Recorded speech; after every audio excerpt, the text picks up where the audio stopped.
Jamboy! Lintik ka talaga, Jamboy!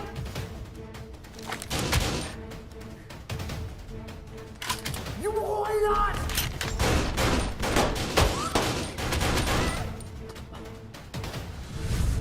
Ang mag-alala pa ito. Kaagad dito sa Jamboy na yan. Makapatay ko silang dalawa ng anak niya.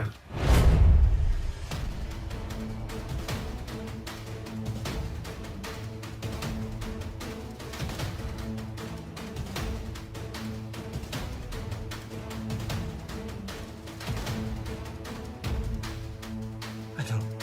Gawin na natin. Ang utos sa akin, hindi na dapat abutan ng sikat ng araw yan.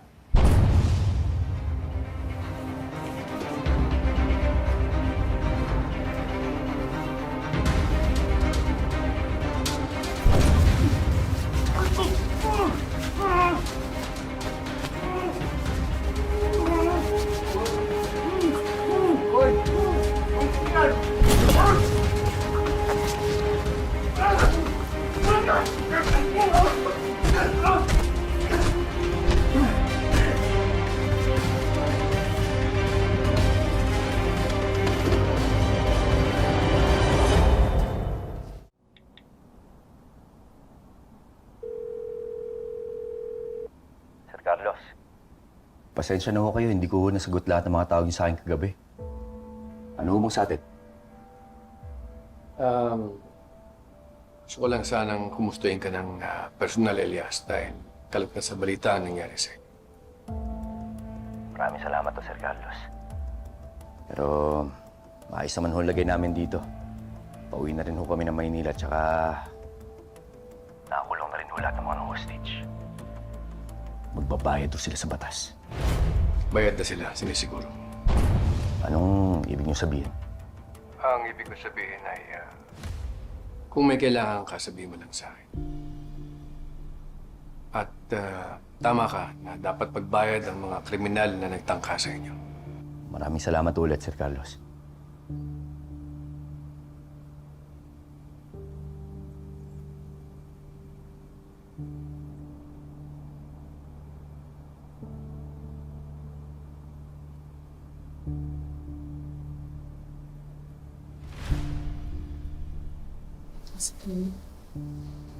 Elias? Hmm. Nakita mo yung balita? Tingnan mo. Patay na raw yung mga nang-hostage sa atin. Nagkarayot sa kulungan, pero tinuluyan silang lahat.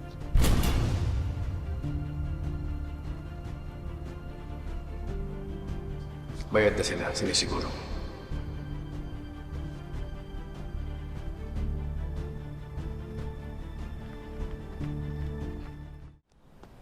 Cancelin mo lahat ng mga lakad ko ngayon. Gusto ko makipagkita sa anak ko. Gusto niyo? Ipagpamanin niyo po, pero kung mamarapatin ninyo, napag-aalala niyo ako sa gusto niyo mangyari. Masyado na kayo napapalapit sa Elias na yan. Kailangan po mag-ingat na kayo.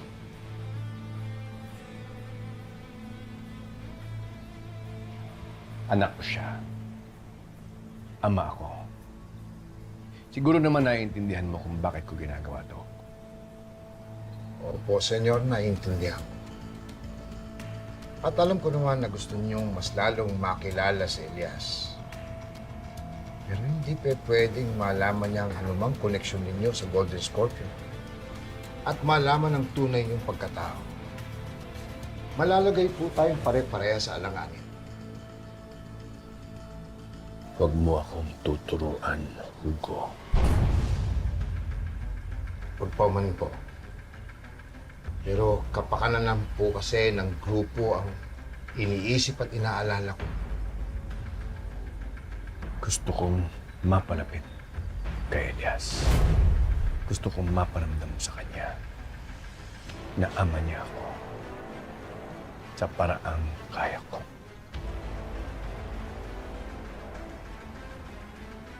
Sige po. Masusunod kayo. Ihahanda na namin ang sasakyan. Bilisan mo. Gusto kong makitaan ako. Kontakin mo agad. Baka may lakad siya.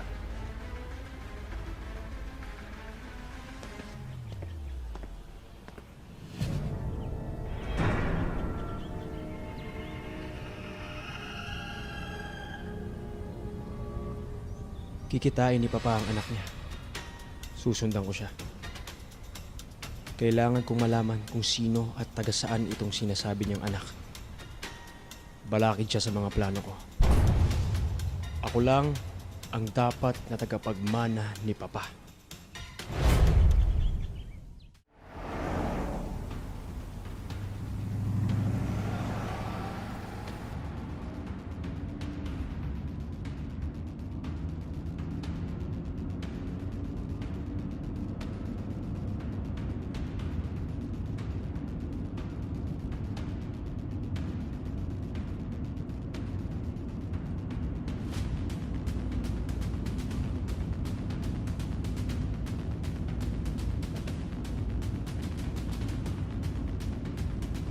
Matagal pa ba tayo? Lapit na tayo, senyor.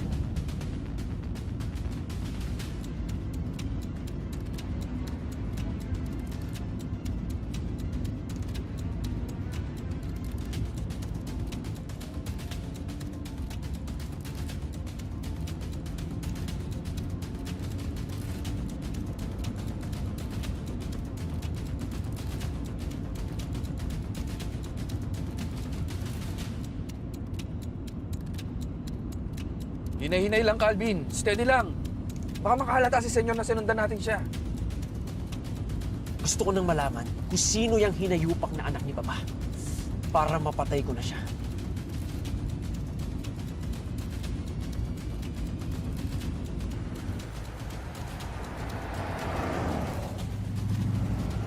Ihinto mo ang sasakyan.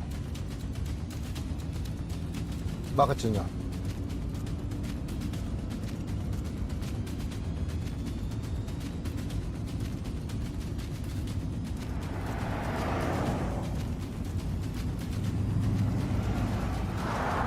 Sinusundan tayo ni Calvin.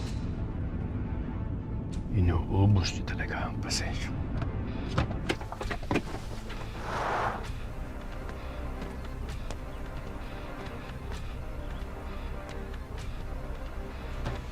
Baba, alika. Usap tayo.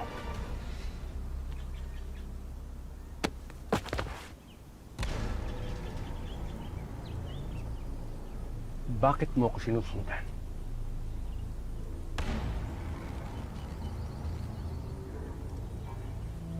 Narinig ko sa kapupunta. Alam kong totoong may kapatid ako at pupuntahan mo siya! Lakas talaga ng loob mo! Di ba't sinabihan na kita? Wala kang pakialam sa lakad ko. Diba? Diba? Bakit hindi ako dapat makialam? Karapatan kong malaman kung may kapatid ako! Tsaka hindi ako tanga! Dinig na dinig ko lahat kanina. Pero nagsisinungaling ka pa rin sa akin! Sige na. Sige na! May kapatid ka. Masaya ka na? Ha? Sa nalaman mo? Nagkaroon ako ng anak sa Cebu. At magkikita kami ngayon. Kaya binabalaan kita. Huwag daw mong gagawa ng masama yung kapatid mo. Kung hindi, malapit ko nang makalimutan na anak kita.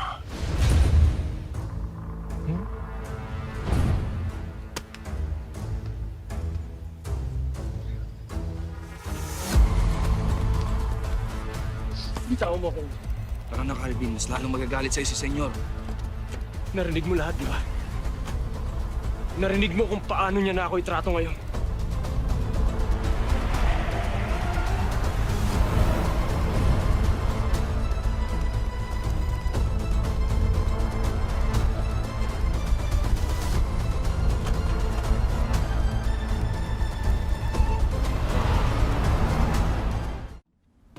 Sir, pasensya na ako kayo.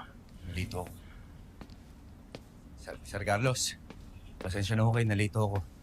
Ano ba sa atin? Okay, kararating ko lang din. huwag na tayo magsaya ng oras. Papatulong sana ako sa yung pumili ng motor eh.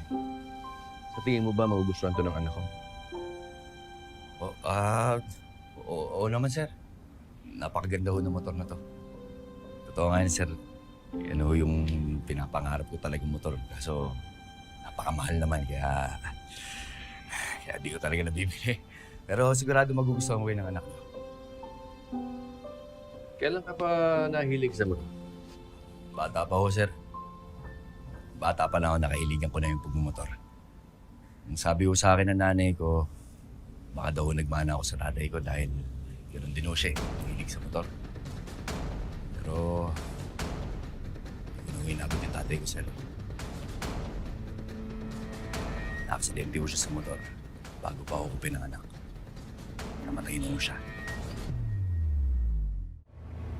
Paano kung buhay pa ang tatay mo?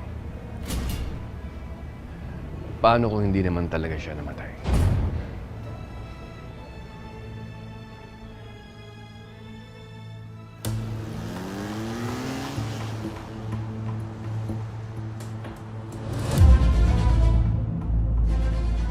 Ako pa rin ang dapat tagapagmana ng Golden Scorpio.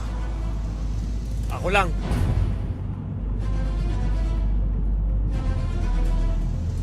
Kailangan ko malaman kung sino itong sinasabing anak niya para mawala na siya sa landas ko. Pinagbawalan na tayo ni Senyor. Baka lalo siya magalit kapag... Kailan ba ako sumunod sa kanya?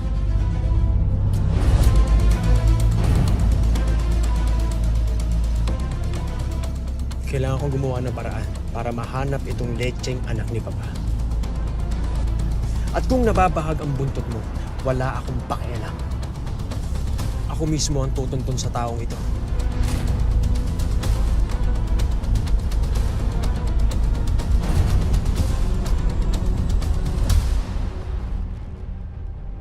Siyempre ho, sir, matutuwa ako.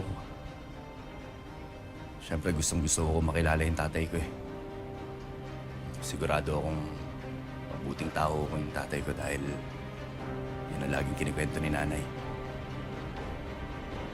Pero imposible nang mangyari yun, sir, di ba?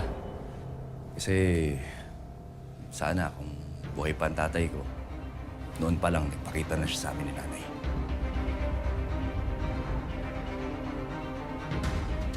May problema ba, sir? Hindi ako papayag na mawala sa akin ang lahat. Ako pa rin ang dapat na tagapagmana ni Papa. Ako lang. Wala nang iba. Hindi ako papayag na may umagaw ng lahat ng para sa akin.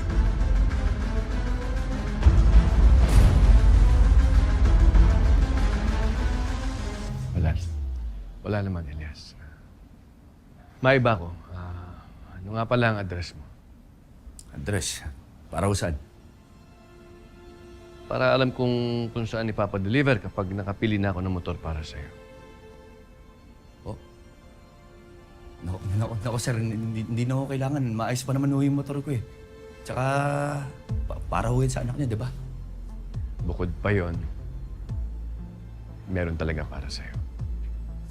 Sir, hindi ko matatanggap yan, sir. No. I insist, Elias.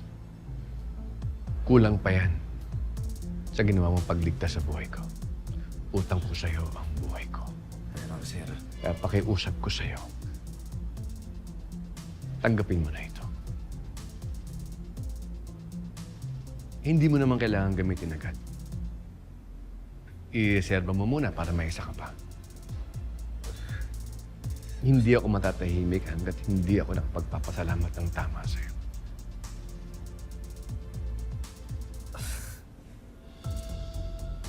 Sige ho, sir. Sir, maraming salamat po sa inyo. Malaking tulong ho ito sa akin.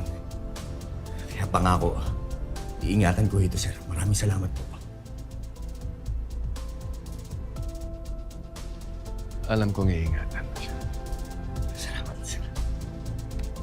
Elias. Senyor, ano itong nalaman ko na kayo na pala mismo ang nag-asikaso ng transaksyon sa Mexico? Sana po iniutos nyo na lang.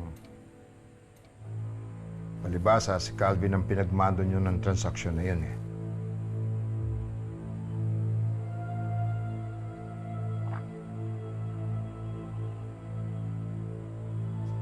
Wala na akong tiwala kay Calvin. Hindi lang siya pabaya sa tungkulin niya.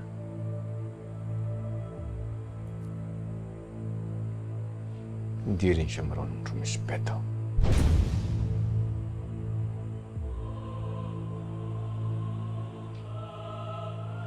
Kung anong layo ng loob ko kay Calvin.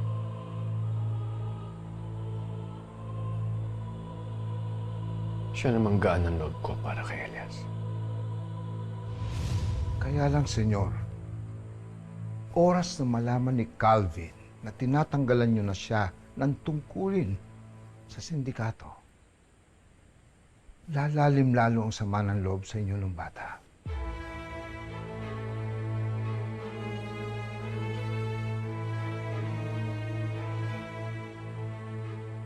Ayoko na ng sakit ng ulo dulot ni Calvin.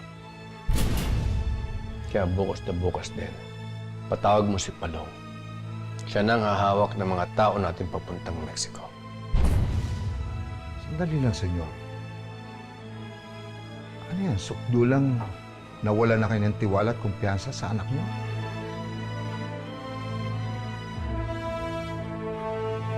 Hindi lang kumpiyansa. Nakakalungkot mang isipin.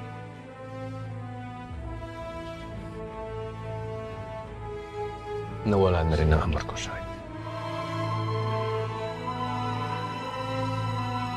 At habang tumatagal, pakiramdam ko, hindi siya ang anak na pinalaki ko.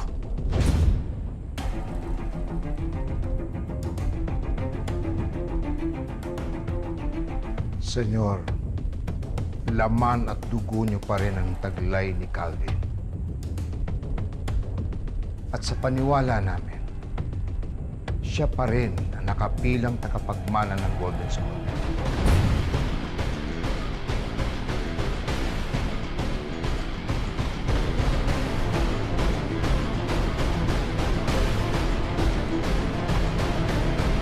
Nag-aalinlangan ako sa kanya, Hugo.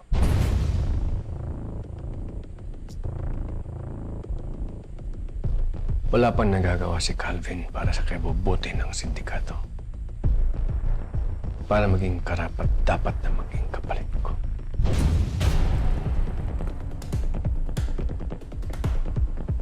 Hindi mo na ba ako bibigyan ng pagkakataon para makabawi?